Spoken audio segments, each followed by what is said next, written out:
শুধু ফুল আর ফল হয়ে জন্ম নিলে ফুল আর ফল হয় না। কিছু ফল খাওয়া যায় না, কিছু ফুলের সৌন্দর্যময় কোনো গ্রাণ হয় না।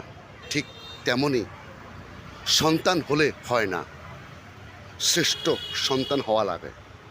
যেমনটা শ্রেষ্ঠ সন্তান ছিলেন 1971 সালের কালজয়ী মহান স্বাধীনতা যুদ্ধের সময়, যারা নিজেদের সর্বস্ব বিলিয়ে দিয়ে দেশ ও মাকে রক্ষার্থে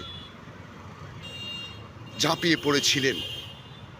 বীর মুক্তিযোদ্ধারাই শ্রেষ্ঠ সন্তান।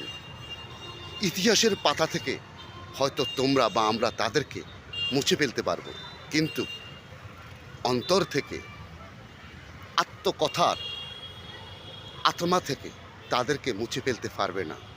যেখানেই যাবে, যে দেশেই যাবে, তাদের কথাই মনে পড়বে, তাদের কথাই কথায় কথায় উঠে আসবে। কেউই তাদেরকে নিশ্চিহ্ন করতে পারবে না, কারণ এটা শুধু অসম্ভব নয়, এটা আসলে অসম্ভব। সালাম ও বিনম্র শ্রদ্ধা জানাই সেই 1971 সালের বীর মুক্তিযোদ্ধা এবং বীর মুক্তিযোদ্ধা পরিবারদেরকে।